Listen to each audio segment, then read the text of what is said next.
Alright, so we're back here on the chalkboard on my desk, and I know I've been making videos on hunting and been telling you we're getting real close to killing a deer. I want to say that I already have, but I haven't made the video yet. I just thought this was a good video idea that I wanted to put out. So for those of you who don't know, I graduated high school last year and am starting college, and think I've known my fair share of good people, and maybe more than my fair share of bad. And I think it's very important that we all strive to be the best that we can. And so I'm going to make a video about what it means to be a good man and how to be a good man. Number one thing on the list is honesty. Good man is always honest. He knows exactly what he wants and he's going to be honest about it. And he's honest to other people when he talks to them. He doesn't say anything he doesn't mean, and doesn't mean anything he doesn't say. Number two is think for yourself.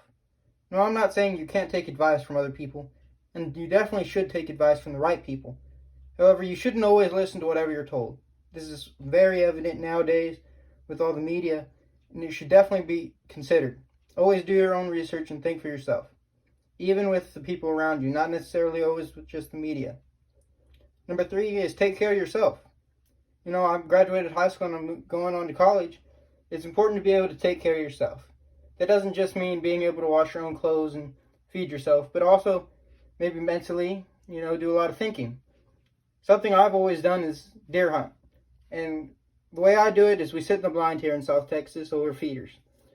And that's not the only way to do it, but it's definitely one of the easier ways, especially when you don't have a whole lot of land. And it gives you plenty of time to think. I like to go hunting almost every day. And being able to think just really clears out your mind, makes you realize what's important, makes you realize what is going on around you. So now that we got the three core parts of being a good man, I want to go ahead and go over some of the life lessons I've learned so far. Number one, don't half-ass anything. All right? Now, I'm not saying you have to do everything all the way. But if you could justify doing it halfway, maybe you just ought to do it the whole way. If you've seen some of my other videos, you know that we ranch cattle. And if there's one thing you can bank on a cow doing, is exactly what you don't want it to. And way too many times have I tried to say, oh, that gate's tight enough, or that pipe will last another day, or that wire is tight, and come back to find my cows on the road, cows out in the pasture, and a river flowing from the water tank. If you can justify halfway, you might ought to do it all the way. Number two is don't bank. What do I mean by that? Don't bank on anything. I remember way too many times I've been leaving the field and I was like, you know what, I'm going to leave the gate open. I'm not going to lock it because I'll be right back. And sure enough, the horses don't want to get in the trailer. Cattle are out, you blow out a tire, for whatever reason, it stays unlocked overnight. And one of those times, there will be someone who's going to decide that they want to go into that pasture. Don't bank on anything. Number three, the 7P theorem. Some of you have probably heard about this. It's very important and it makes a lot of sense. Prior proper planning prevents piss poor performance. It's very easy, very simple, and it works. Number four, consistency. The same man that taught me the 7Ps told me this. Every day when you walk in that barn, you better yank on that tit the same way you did the day before. He was a dairy farmer.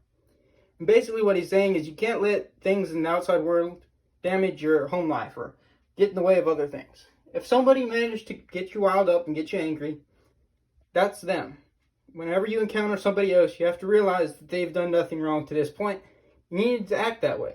You need to give them the chance. You need to stay calm and let them decide how it goes. Number five, anger. Now this is something I pride myself on. I've talked to a lot of people, and a lot of people in my high school class thought a lot of me because I never got angry.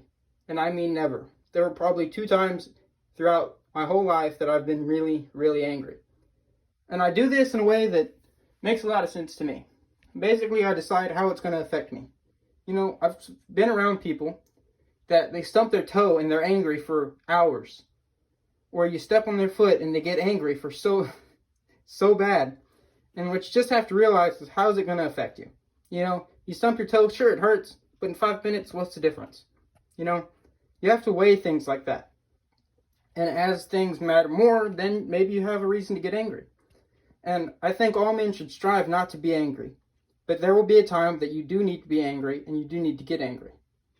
But you need to be able to control yourself and you need to know when that time is. One last thing I wanted to add to this video is something I heard at a convention one time for school. The man said, you shouldn't care what everyone thinks, but you should care what the right people think.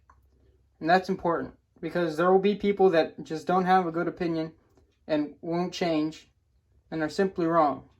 But there will also be people that have the right things to say, that know what they're talking about, and you should listen to them.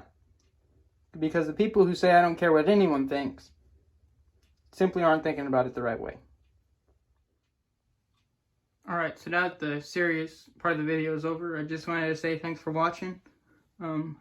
If you want to see videos on things like the guns you see here, or maybe the rack that I made for them, maybe the clock, or that boat over there, other things that I've made and other things that I'm working on, let me know what y'all think we should go towards. Like I said, I already shot that deer. I'm thinking about either maybe trying to slug a deer with a shotgun, or maybe a handgun hunt, or go back to trying the crossbow.